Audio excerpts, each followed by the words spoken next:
우리를 기도의 자리로 불러주신 하나님께 우리 찬양하면서 나아가도록 하겠습니다.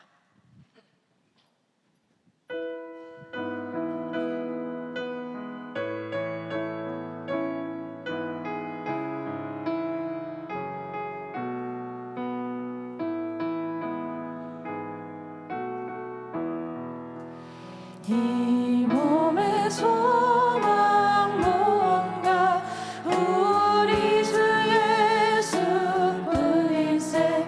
우리 주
오늘도 주의 전에 오셔서 이 새벽을 기도로 세워나가는 여러분들을 환영하고 축복합니다. 우리 다 같이 일어나셔서 우리 하나님의 은혜를 찬양하며 시작하겠습니다. 모든 영광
아버지 하나님, 오늘도 주님의 전에 저희들 나왔습니다. 세상의 무거운 염려와 근심 걱정, 우리를 누르는 수많은 일들이 우리 삶 속에 밀려오지만 믿음으로 한 걸음 한 걸음 딛고 일어서서 가는 주의 성도들의 발걸음 위에 아버지 이 시간 주의 영이 함께 하셔서 성령의 능력으로 살아갈 수 있도록 도와주시옵고 주님의 은혜 가운데 걸어가는 저희들 되게 하여 주시옵소서. 이 새벽도 주시는 주의 음성을 듣고 저희들 마음속에 큰 힘을 얻게 하시고 깨달음을 얻게 하시고 믿음으로 걸어가기에 부족함이 없도록 함께하여 주시옵소서. 귀한 예물을 하나님께 함께 올려드립니다. 감사의 마음과 더불어 주의 은혜를 구하는 주의 성도들 위해 복과 은혜를 베풀어 주시옵고 저들의 정성과 사랑을 주님께서 귀하게 여기시며 받아주셔서 역사하여 주시옵소서. 지금도 병중에서 하나님 고통당하는 우리의 친구들, 하나님 우리의 지체들 아버지여 기억하여 주셔서 저들의 마음을 위로해 주시고 다시 이렇게 세워주시며 회복시켜 주실 뿐 아니라 근심과 염려 가운데 있는 주의 자녀들 속에 하늘이 주는 기쁨으로 가득 채워지는 예배가 되게 하여 주시옵소서. 예수님의 이름으로 기도드리옵나이다. 아멘. 자리에 다 앉으시고요. 오늘 둘째 날 또 나오셔서 감사합니다. 함께 회복을 알리는 우리가 말씀을 나누고 또 함께 기도할 수 있어서 감사합니다. 오늘 봉사하는 분들 우리 영상을 한번 보시면 봉사하는 분들 나옵니다. 격려해 주시고 또 사랑해 주시고 또 여러분께서 끝나시고 나면 기도하실 분은 기도하시고 또 1층에 내려가시면 여러분 라면이나 빵이나 우유가 준비되어 있으니까 드시고 또 출근하셔도 되고 또 가족끼리 함께 식사하셔도 될 것 같습니다. 계속되는 시간 여러분께서 꼭 같이 이 자리 2주니까 여러분께서 마음을 잘 정하셔서 끝까지 함께 할 수 있도록 그렇게 했으면 좋겠습니다. 오늘은 서로를 좀 격려할까요? 좌우에 있는 사람 보시면서 끝까지 하십시다. 그렇게 좀 끝까지 하십시다. 요즘 젊은 사람들 그러더라고요. 내가 보고 있다. 그렇게 하시면 될 것 같습니다. 오늘 주시는 말씀은 누가복음 15장 17절부터 24절까지 말씀입니다. 누가복음 15장 17절부터 24절 교독하겠습니다. 여러분 잘 아시는 내용입니다. 제가 먼저 시작하고 우리가 함께 하겠습니다. 17절부터 24절. 이에 스스로 돌이켜 이르되 내 아버지에게는 양식이 풍족한 품꾼이 얼마나 많은가. 나는 여기서 줄여 죽는구나. 내가 일어나 아버지께 가서 이르기를 아버지 내가 하늘과 아버지께 죄를 지었사오니 지금부터는 아버지의 아들이라 일컬음을 감당하지 못하겠나이다. 나를 품꾼이 하나로 보소서 하리라 하고 이에 일어나서 아버지께로 돌아가니라. 아직도 거리가 먼데 아버지가 그를 보고 측은히 여겨 달려가 목을 안고 입을 맞추니 아들이 이르되 아버지 내가 하늘과 아버지께 죄를 지었사오니 지금부터는 아버지의 아들이라 일컬음을 감당하지 못하겠나이다 하나 아버지는 종들에게 이르되 제일 좋은 옷을 내어다가 입히고 손에 가락지를 끼우고 발에 신을 신기라. 그리고 살찐 송아지를 끌어다가 잡으라. 우리가 먹고 즐기다.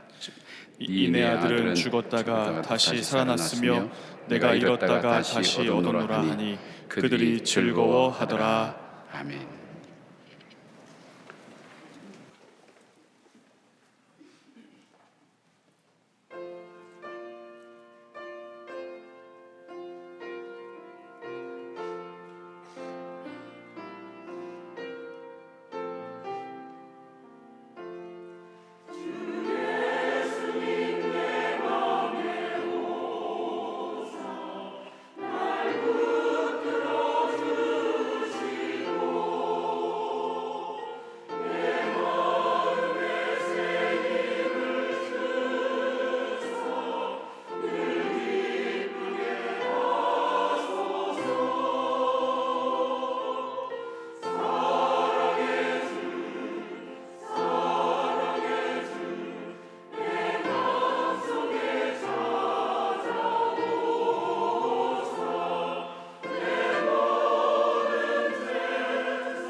아멘. 감사합니다. 우리가 회복이 되려면 우리 안에 신앙 고백이 회복돼야 됩니다. 우리의 믿음이 회복되어야 되죠. 회복이 되어서 내가 믿는 그분이 누군가, 내가 믿는 내용이 무엇인가를 먼저 확인하셔야 됩니다. 그걸 통해서 예수님이 나를 누구라 하느냐는 그 질문 앞에 우리가 자주 스스로 질문을 던져봐야 됩니다. 낙심될 때도 기뻐할 때도 계속 던져보면서 할 때 우리 속에 계속 회복되는, 내 믿음이 회복되고 하나님과의 관계가 회복되어야 사실상 회복의 시작이 이루어집니다. 자, 회복이 되면서 회복이 되는 사람의 특징 중에 하나가 감사와 기쁨이 넘쳐야 되는데, 감사와 기쁨이 넘치기에는 뭐가 회복돼야 되느냐? 은혜라는 것이 회복돼야 됩니다. 은혜, 하나님의 은혜. 사실 이 은혜라는 것이 굉장히 참 어려운, 어떻게 말씀드리기가 참 어려운 부분이죠. 우리가 교회에서 가장 많이 쓰는 표현 중에 뭐 여러 가지 있지만 은혜라는 표현만큼 많이 쓰는 것은 없을 겁니다. 우리가 교적부에 은혜라는 이름을 가진 사람이 몇 명 되는가 세어봤더니 139명이나 되더라고요. 뭐 은혜 상회, 뭐 상호도 그렇게 정하기도 하고, 은혜라는 걸 참 좋아하죠. 또 우리가 감사의 표시를 할 때도, 그 사람에게 나의 감사의 정성을 표시할 때도 참 은혜 입었습니다, 은혜 받았습니다, 뭐 그런 표현들 뭐 일상적으로 많이 씁니다. 교회에서 가장 많이 쓰는 표현 중에 하나가 이 은혜라는 것입니다. 그런데 이제 우리가 살아가는 이 세상은 은혜라는 것이 사실은 없습니다. 사람들이 은혜를 베풀고 뭐 호의를 베푼다 할지라도 세상에는 공짜가 없습니다. 그리고 뭐 용서가 있다 그래도 뭐 다 계산하죠. 뭐 괜찮습니다 이러지만 사실 속으로는 한 번 이렇게 계산되는 거예요. 그 다음 2번. 주로 한국 사람들이 잘 넘어지는 분기점이 3-4번입니다. 3번이 넘어가면 나도 참을 만큼 참았다, 그 얘기 나오죠. 어떤 그런 의미에서 이 부분은 은혜라고는 얘기할 수 없죠. 그 은혜를 뭐라고 규정하냐? 구태여 우리가 정한다면 받을 수 없는 자격, 받을 수 있는 자격이 없는 사람에게 일방적으로 베풀어주는 호의나 사랑, 이렇게 표현할 수가 있습니다. 받을 수 있는 자격이 없어요. 그럴 가치도 없는 그런 사람에게 일방적으로 뭐 해달라고 요청도 하지도 않고 필요하다고 얘기도 하는데 일방적으로 그 사람에게 베풀어주는 호의나 사랑, 이것을 우리가 은혜라고 구태이자 문자적으로 표현한다면 세상에는 이것이 없습니다. 세상에는 다 조건이 있습니다. 그러니까 우리가 왜 은혜라는 것을 어떻게 정의를 내릴 때 또 마음에 쉽게 와닿지 않는 이유 중에 하나는, 은혜는 하늘의 언어지 이 땅의 사람과의 언어는 아닌 것입니다. 우리가 이 언어를 쓰는 것은 하나님의 은혜가 있기 때문에 이 말을 쓸 수 있는 거고, 하나님의 형상을 닮은 우리에게 은혜라는 것, 우리가 은혜를 그래도 비교적 볼 수 있는 부분이 뭘까요? 부모님의 사랑에서 이 은혜라는 것을 비교적 찾아볼 수는 있습니다. 그러나 은혜의 정확한 것을 찾을 수는 없죠. 오늘 이야기는 탕자 이야기로 여러분 잘 압니다. 탕자 이야기보다는 두 아들의 이야기, 두 아들과 한 아버지의 이야기, 그렇게 이제 갈수록 얘기하는 분들이 많습니다. 우리는 초점이 탕자에게만 맞춰져 있지만 집에 있는 큰아들 그리고 아버지의 모습에 대해서도 함께 우리가 살펴봐야 된다는 것입니다. 비유의 이야기를 요약하면 이렇습니다. 어떤 아버지에게 두 아들이 있었어요. 제 아들이 아버지가 돌아가시면 죽을 자기에게 돌아올 유산을 미리 달라고 이야기를 합니다. 그리고 그 유산을 받자마자 먼 나라로 가서 쾌락으로 그 모든 재산을 다 탕진해 버립니다. 그 후에 이제 자기의 비참한 모습을 발견하고 아버지 집으로 돌아오죠. 품꾼이 하나로 써달라고 부탁하려고 들어오는데 이 아버지께서 이 아들을 환대합니다. 정말 놀랄 만한, 이해하지 못할 정도로 이 아들을 환대합니다. 그런데 그것을 보고 있던 큰아들이 화가 나서 아버지에게 항의하고, 아버지는 큰아들을 설득하는 그런 내용으로 짧게 요약하면 오늘 본문의 내용이 그렇습니다. 이야기는 탕자에 대한 얘기만 아니라 큰아들의 모습도 잘 보여주고 있고, 그 못지않게 아버지의 모습을 잘 보여주고 있습니다. 자, 둘째 아들은 자기에게 돌아올 재산을 달라고 요청합니다. 당시에 부모가 죽고 나면 장자에게는 3분의 2, 그리고 차자에게는 3분의 1 정도 가는 것이 일반적인 관습이었습니다. 그러니까 그것을 재산을 달라 얘기는 아버지가 죽었다고 생각하는 겁니다. 그러니까 참 대단하죠. 요청하는 것 자체가 재산이 문제가 아니라 아버지를 죽었다고 여기는 거예요. 둘째 아들이 생각할 때는 아버지는 죽었다. 내게 필요한 것은 그 유산이다. 그렇게 생각하는 거예요. 잘 생각해 보셔야 돼요. 아버지가 죽었다. 아버지는 나에게 더 이상 의미 있는 존재가 아니다. 그 아버지에게 필요한 것은 그가 갖고 있는 재산이다. 우리 신앙적으로도 우리가 잘 볼 수 있어야 됩니다. 근데 이 둘째 아들은 유산을 받자마자 아버지 곁을 떠나죠. 근데 참 이 아버지는 떠나는 아들에 대해서도 성경에서 이렇게 얘기합니다. 죽었다고 얘기합니다. 내 아들이 죽었다. 희망 없다. 가망이 없다. 희망도 없고 가망도 없고 이해도 못하는 그 아들을 이 아버지는 기다립니다. 근데 둘째 아들이 이제 아버지를 떠나서 타국에서 허랑방탕하여서 그 재산을 다 써버리고 옵니다.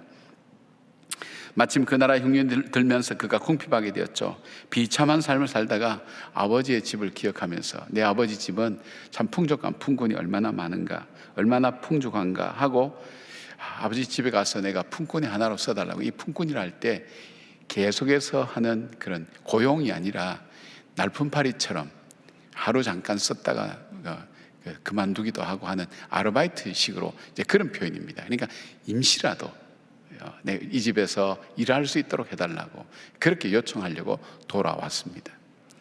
그런데 이 아들이 놀랍니다. 먼저 아버지는 이 아들이 나간 데부터 기다리고 있습니다. 죽었던 그 아들을 기다리고 있습니다. 그런데 이 아들을 받자마자 아버지는 진실로 이 아들을 측은히 여깁니다. 얼마나 힘들었을까. 자기에게 배신하고 자기를 죽었다고 생각하는 배은망덕하고 그리고 정말 파렴치한 이 아들의 이 모습보다는, 거기에 대한 분노보다는 저가 나가서 얼마나 비참하게 살았는가 하는 그것을 측은히 본다는, 여기서 측은히 여긴다는 것은 자기 내장이 끊어지는 아픔으로 본다는 거예요. 그냥 단순히 불쌍하다 이래 보는 게 아니라 자기가 그런 것을 직접 겪은 것처럼 내장이 끊어지는 아픔을 가지고 그 아들을 바라보고 그 아들에게 달려갑니다. 고대에서는 어른이 젊은 사람들에게, 어린 사람에게 달려가는 법이 없습니다. 그런데 그 모든 관습을 깨트리고 아버지가 이 아들에게 달려갑니다. 달려가서 아버지가 하는 일이 그냥 야단치고 어떤 그것이 아니라 이 아들은 엎드려서 이제 빌 생각하고 있는데 이 아들의 입에 입을 맞춥니다. 입을 맞춘다는 것 때문에 용납한다는 얘기입니다. 내가 너를 수용한다. 내가 너를 이해한다. 내가 너를 용서한다. 이것의 의미가 입을 맞춘다. 그렇게 얘기합니다. 여기에 또 새 옷을 입히라고 얘기합니다. 새 옷을 입힌, 제일 좋은 새 옷 입힌 것은 신분의 회복입니다. 이 집안의 아들로서의 지위를 회복시켜 줍니다. 그리고 가락지를 끼워주라고 얘기합니다. 이것은 상속자의 의미를 얘기합니다. 상속자, 가락지를 끼워둔 건 상속자의 의미다. 이 집안의 모든 것을 상속할 수 있는 상속자다. 그리고 발에 신발을 신기라고 얘기합니다. 이것은 뭐냐면 우리는 한 가족이라는 뜻입니다. 나는 우리 한 가족이다. 살찐 송아지를 잡으라고 얘기합니다. 이것은 뭡니까? 그 아들이 돌아옴을 환영하고 그리고 축복하고 맞이하는 기쁨의 표현입니다. 그래서 탕자가 돌아왔을 때 기분 나빴던 존재가 큰아들하고 이 살찐 송아지가 굉장히 기분 나빴다고 얘기하지 않습니까? 아들이 돌아왔는데 왜 나를 잡냐 뭐 이러면서 그렇게 생각했다는 것입니다. 자, 근데 이제 어리둥절한 것은 둘째입니다. 있을 수 없는 일이 일어났습니다. 자기는 적어도 아무리 해도 뭐 옛날 애정을 생각해서 품꾼이 하나로 써주소서 이것도 자기는 정말 황송한데 달려와서 자기에게 입을 맞춰요. 내가 너를 용서한다는 거예요. 용서받을 일도 한 것도 아니고 용서를 구한 것도 아닙니다. 아버지 품꾼이 하나로 써달라고 얘기하는 그거 외에는 없는데 입을 맞추는 겁니다. 그리고 자기 재산은 자기는 이미 재산 받아가지고 나가서 다 탕진했어요. 자기 재산 없어요. 그런데 가락지를 끼워주면서 이 집에 여전히 너는 상속자라고 확인시켜줍니다. 새 옷을 입히면서 너는 여전히 내 아들이라, 내 아들이라고 얘기합니다. 신발을 신깁니다. 한 가족이라고 그렇게 이야기합니다. 이게 탕자에게는 있을 수 없는 일입니다. 이 장면을 팀 켈러 목사님은 아버지를 보고 탕부라고 얘기합니다. 이게 탕자라고 얘기할 때 원래 의문은 해프게 쓰다 뭐 이런 의미입니다. 탕자가 해프게 돈을 써서 쾌락으로 마음대로 살았다면 이 아버지는 줄 수 없는 가치 없는 저 존재에게 해프게 자기 사랑을 주는 거예요. 해프게. 있을 수 없는 일이죠. 그러니까 탕자가 이해를 못하는 거예요. 이게 이해가 될 일이 아닙니다. 큰아들도 이해 못합니다.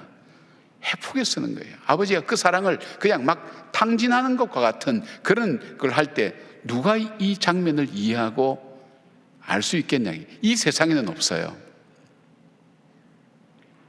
근데 이 아버지의 마음을, 아버지의 사랑을, 쉽게 말하면 아버지의 은혜를 보여주고 있습니다. 하나님의 은혜를 이 아버지를 통해서 아버지가 그렇다는 것입니다. 이 아버지, 근데 이제 탕자가 돌아왔습니다. 그 사랑을 받았습니다. 자, 이제 탕자는 어떻게 살까요? 두 가지 의식이 그에게 늘 있겠죠. 하나는 나는 죄인이었는데, 나는 이런 사랑을 받을 수 있는 자격이 없었는데, 나는 이런 가운데 다시 회복될 수 있는 아무런 나에게는 아무것도 없었는데, 이 죄인의식이 자기 속에는 있을 거예요. 죄인의식. 늘 죄인의식이 있어요. 그러면서 동시에 뭐예요? 그렇게 받을 수 없는 내가 이 아버지의 사랑을 받았다는 이 은혜의식, 받을 수 없는 나에게 베풀어진 아버지의 호의와 사랑, 이게 은혜거든요. 이 은혜의식, 이 두 가지가 이 탕자의 머릿속에 있어서, 그러니까 어떨까요? 탕자는 겸손할 수밖에 없어요. 자기를 주장할 게 아무것도 없어요. 겸손할 수밖에 없어요. 그리고 뭐가 있을까요? 감격이 있어요. 감격이 있어요. 나는 그 사랑을 받은 사람이라는 그 감동이 이 탕자의 마음속에 아버지 집에서 누리는 더 큰 기쁨인 거예요. 자, 이 큰아들은 어떨까요? 은혜 가운데 살고 있죠. 아버지 은혜 가운데 살고 있어요. 아버지가 그럽니다. 내 것이 다 너 것이 아니냐. 이것보다 더 큰 것이 어디 있어요? 그러나 화를 냅니다. 이 큰아들 마음속에 나는 그 사랑을 받을 자격이 있다고 생각하고 있는 거예요. 내가 이만큼 노력했어요. 정말 성실했어요. 노력했어요. 애썼어요. 나는 이만큼 받을 자격이 있다. 근데 나한테는 한 번도 진짜 친구를 불러서 살찐 송아지 아니라도 괜찮은데 뭐 닭 한 마리 잡아준 일도 없는데, 나는 받을 자격이 있는데 나는 이만큼 애썼어. 나는 노력했어. 나는 이만큼 했어. 저 탕자는 다 탕진하고 왔는데도 저렇게 해주는데 정말 집에서 성실하게 신실하게 일했던 나에 대해서는 그런 것이 아무것도 없다는 그 불평과 불만이 있어요. 이게 바리새인과 서기관을 향한 하나님 말씀이었어요. 자, 여기서 우리는 이제 생각해 봐야 됩니다. 자기가 정말 이 같은 가정 안에 살지만 정말 나는 죄인이라고 생각하고, 내가 죄인이었다고 생각하고, 내가 아무것도 나는 주장할 것이 없다고 겸손해지면서 정말 놀라운 그 아버지의 사랑, 이해할 수 없는 아버지의 사랑, 어쩌면 나도 내 자신이 받아들일 수 없는 그 아버지의 사랑을 받은 그 감격, 기쁨, 매일매일 그렇지 않을까요? 그 속에 살지 않을까요? 그에게는 그 은혜가 있습니다. 그 은혜가 있어요. 아버지의 은혜가 있으니까 그 아버지와의 관계가 아버지를 참 존경하고 사랑하는 거예요. 자기의 고된 일도 고되지 않습니다. 그럴 수 없는 내가 여기 살고 있구나, 이 은혜를 받았구나 할 때 그 은혜의식이 이 아들 속에 있으면서 그 속에서 감동이 있고 감격이 있고 기쁨이 있는 거예요. 큰아들은 아버지의 큰 은혜 가운데 살고 있으면서도 불평과 원망을 하고 있는 거예요. 여러분, 우리가 신앙생활할 때 잘 해야 됩니다. 잘 돌아봐야 됩니다. 우리가 교만해지면, 우리에게 죄인의식이 없어지면 우리에게 어떤 마음이 찾으면 내 의라는 것이 일어납니다. 내가 무엇을 했는데, 내가 누군데, 내가 이만큼 성실하게 살았는데, 내가 이만한 자격이 있는데, 이 의가 들어가기 시작하면 자기도 모르게 교만이 들어오고, 교만이 오면 불순종이라는 것이 찾아오면서 하나님과의 거리가 멀어지게 됐습니다. 이것이 바리새인입니다. 모양은 있습니다. 열심히 살고 잘하는 것 같습니다. 정말 성실합니다. 그러나 내 마음속에 내가 죄인이었다는 이 의식이 없으면 내 속에는 겸손함도 없고 내 의라는 것이 계속해서 일어나면서 내가 받을 자격이 있다고 스스로 생각하면서 남들을 정죄하고 불평과 불만과 감사와 감격이 없는 생활입니다. 우리가 신앙생활 하면서도 이 죄인의식과 이 은혜의식이 없으면 이 신앙에 감격이 없어요. 기쁨이 없어요. 그리고 용서가 없어요. 그리고 주님에게 관심이 없어요. 아버지에게 관심이 없어요. 관심이 나에게 있어요. 내가 잘 돼야 돼. 내 생각이 옳아야 돼. 내가 하는 것이 맞아야 돼. 이 생각 때문에 나를 주장하게 되면서 뭡니까? 교회 공동체, 하나님 앞에서 감당해야 될 일들을 하긴 하는데 괴로움으로 하고 불평으로 하고 그다음에 자기를 드러내기 위해서 하니까 그것이 인정되지 않을 때에는 못 견뎌하는 거예요. 신앙에 기쁨이 없는 거예요. 바울은 이렇게 얘기합니다. 바울은 에베소서 2장 8절 보니까 너희는 그 은혜에 의하여 믿음으로 말미암아. 그죠? 은혜가 앞서죠. 은혜가 앞서죠. 믿음으로 구원을 받는데 이 믿음보다 앞서는 것이 그 은혜로 말미암아. 그 은혜에 의하여 믿음으로 말미암아 구원을 받았으니 이것이 너희에게서 난 것이 아니요 하나님의 선물이라 그래요. 선물이 우리에게 주어진 거라는 거예요. 그 구원을 받았다는 거예요. 그래서 바울이 자기 고백을 합니다. 바울이 자기 고백을 하면서 원래 우리 인간의 모습이 어떠했느냐, 에베소 2장 1절 이하에 보면 이렇게 나옵니다. 허물과 죄로 죽었다. 그리고 본질상 진노의 자녀다. 누가 보실 때? 하나님이 보실 때. 내가 뭐 대단한 것 같아도, 굉장한 것 같아도 나를 창조하고 나를 아시고 나를 내 속과 내 마음과 내가 살아온 삶을 아시는 그 하나님의 그 눈으로 볼 때는 허물과 죄로 죽었다는 거예요. 이 아들은 자기가 돈을 얻고 자기가 잘 살겠다고 괜찮았다고 얘기했지만 그 아버지 눈에는 이 아들은 나에게서 죽었다는 거예요. 그 본질상 진노의 자녀다. 우리의 본성상 하는 일이 하나님의 분노를 일으키는 밖에 하지 않는 그런 존재였다니. 그러니까 죄의 삭은 사망이라 그랬죠. 영원히 형벌 받을 수밖에 없고 고통과 아픔에 처할 수밖에 없는 희망이 없는 존재였다는 거예요. 자기는 그 중에서도 죄인 중에 괴수라고 자기는 그렇게 얘기합니다. 그런 우리를 하나님께서 그 아들 독생자 아들을 우리에게 주셨어요. 존귀하신 하나님이 자기 전부를 주신 거예요. 전부를 우리에게 주셨어요. 하나님의 심장을 우리에게 주신 거예요. 주셔서 어떻게 했냐? 우리의 그 더러운 죄와 허물과 이 모든 것들을 다 사해 주셨어요. 용서해 주셨어요. 십자가에서 그것을 용서해 주신 거예요. 용서해 주신, 이거 믿을 수 있나요? 받아들일 수 있나요? 이해 못 합니다, 여러분. 성령께서 우리에게 그 믿음과 확신을 주기까지는 우리는 이 구원에 대한 이 놀라운 은혜와 감격을 우리는 이해 못 합니다. 그래서 전 요톤 목사님도 그렇게 하지 않습니까?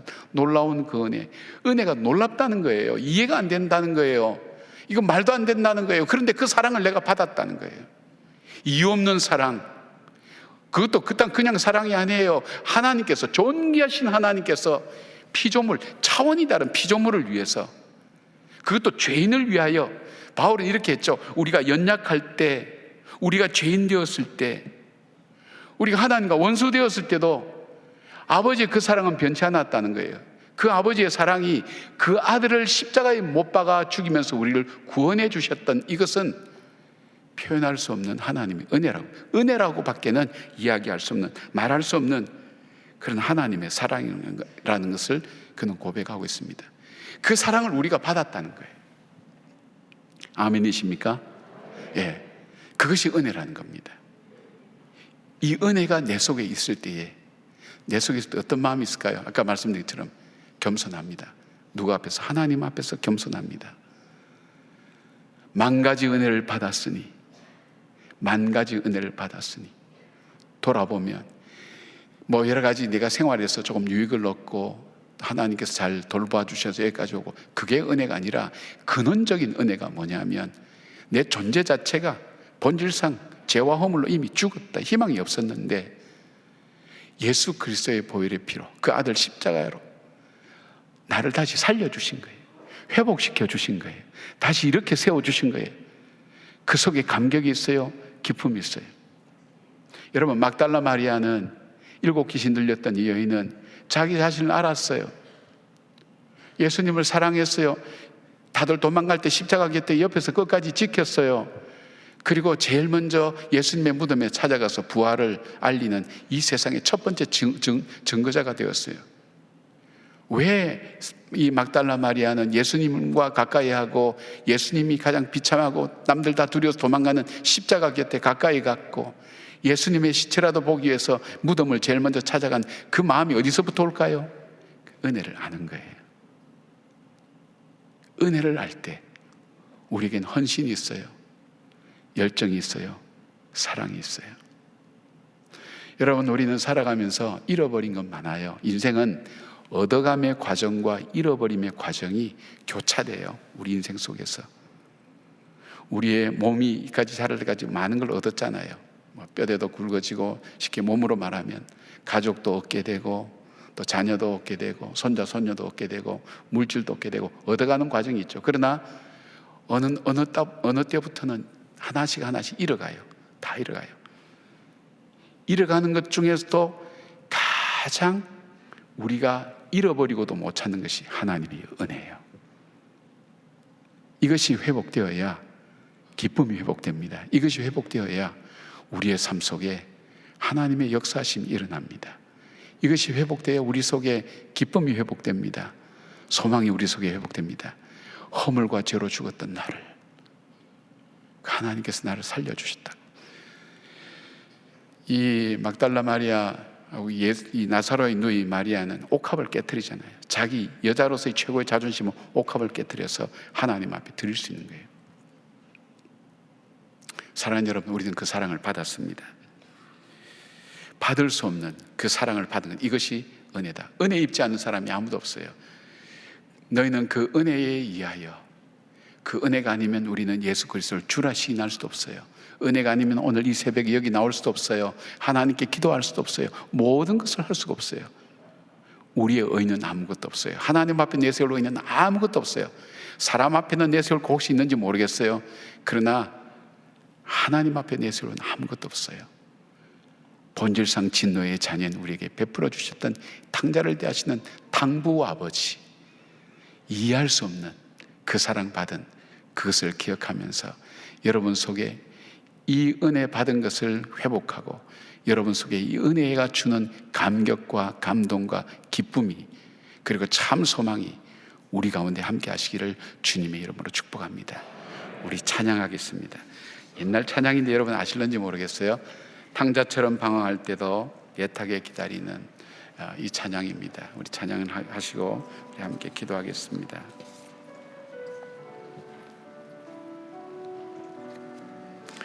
가사 보시고 이래 보시면 쉽게 따라갈 수가 있습니다.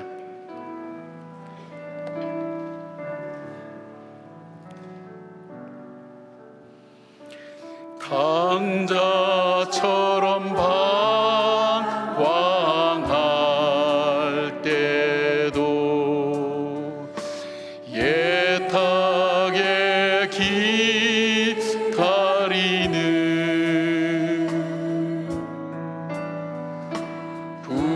부드러운 주님의 음성이 내 마음을 녹이셨네. 오 주님, 나 이제 갑니다. 날 받아 주소서.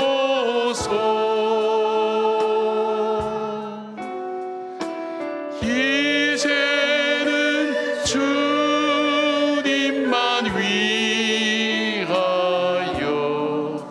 이 몸을 바치리다.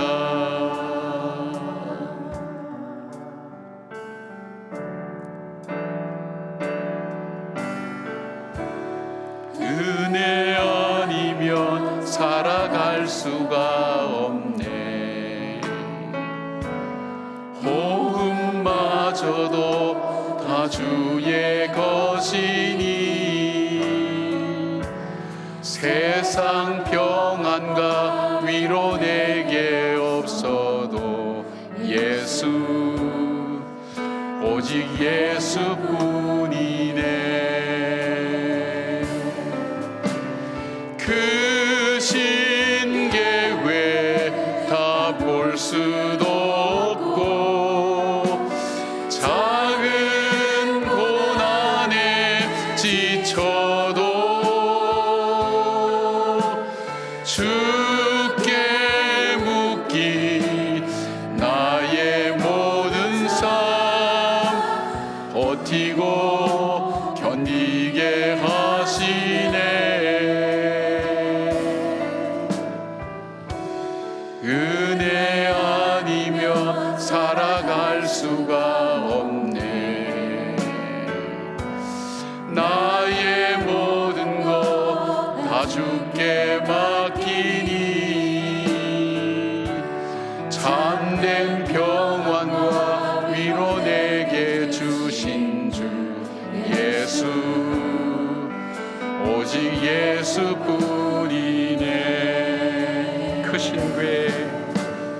그 신계회 다 볼 수도 없고 작은 고난에 지쳐도 주께 묻기 나의 모든 삶 버티고 견디게 하시네. 은혜 아니면 살아갈 수가 없네. 은혜 아니면 살아갈 수가 없네. 나의 모든 것 다 주께 맡기니 참된 평안과 위로 내게 주신 주 예수 오직 예수뿐이네. 우리가 이 시간 함께 기도하겠습니다. 우리는 큰 사랑 받았는데 어느새 많이 잊어버렸습니다. 내가 살면서 내 삶을 기쁘게 했던 것을 잃어버렸을 때 괴로워합니다. 고통스러웁니다. 어쩌면 내가 인생을 살아갈 때 편리한 것, 그것이 얻어졌을 때 너무 기뻐합니다. 그러나 우리 자신을 다시 한번 돌아보십시다. 많은 것 잃어버리고 어쩌면 지금도 병상에서 건강 잃어버리고 누워있는 분들도 있을 것입니다. 그러나 우리 원래 모습들을 한번 돌아보십시다. 받을 수 없는 그 사랑, 받을 수 없는 그 구원, 죄와 허물로 죽었던 우리, 희망이 없던 우리, 그런 나에게 일방적으로 베풀어 주셨던 하나님의 사랑, 그 은혜가 없었다면 오늘 여기까지 올 수 있었을까요? 구원의 노래를 부를 수 있었을까요? 하나님 아버지라고 부를 수 있었을까요? 그 아버지는 지금도 여러분을 기다리고 있습니다. 우리를 기다리고 있습니다. 내가 오겠다고 마음을 먹고 하나님 앞으로 돌아갈 때 하나님은 달려오셔서 우리를 품에 안아주십니다. 그 주님을 다시 회복하시기 바랍니다. 그 은혜를 다시 회복하시기 바랍니다. 주님 앞에 그 마음을 가지고 주님의 큰 사랑 받은 사람, 주님께 감사와 하나님의 그 은혜를 구하는 기도를, 주님 나에게 이 은혜를 회복시켜 주십시오. 이 은혜를 회복시켜 주십시오. 우리 하나님 앞에 이 시간 함께 기도하겠습니다. 아버지,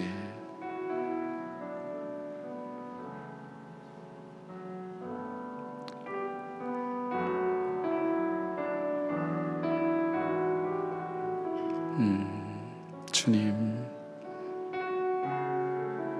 그렇습니다. 우린 죄인입니다. 아버지 앞에 나갈 수가 없습니다. 아버지, 부족한 건 여기까지 인도해 주셔서 감사합니다. 붙들어 주셔서 감사합니다. 은혜 주시고 인도하시고 크신 사랑 주셔서 감사합니다.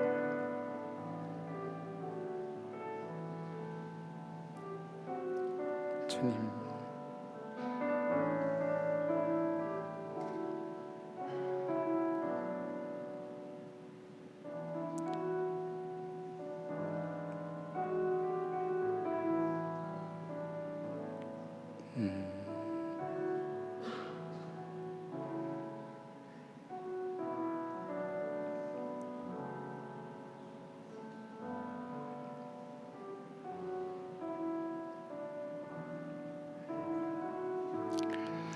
아버지 하나님, 아버지 하나님, 아버지 하나님, 아버지 하나님, 살아계신 하나님, 살아계신 하나님, 놀라운 하나님, 놀라운 하나님, 탕자 같은 저희들, 집안에 있는 탕자이든 나갔던 탕자이든 탕자 같은 우리의 마음, 우리 아버지 아시오니 주님 앞에 다시 돌아갑니다.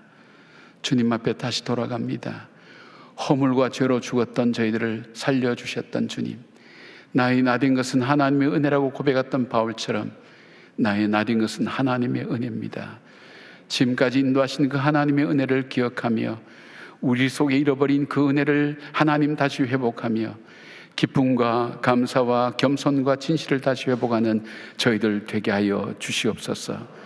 코로나로 잃어버린 것이 아니라 하나님, 나에게 빼앗긴 것도 아니요, 내가 실수해서 된 것도 아니라, 남의 피해를 입어서 된 것이 아니라 우리에게 잃어버린 것이 있다면 이 은혜입니다. 이 은혜를 다시 회복하게 하여 주시옵소서. 은혜 가운데 다시 한번 설 수 있도록 주여 도와 주시옵소서.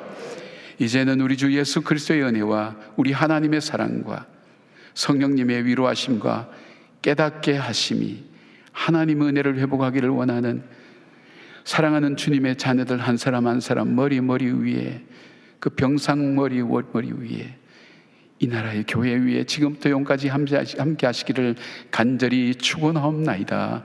아멘.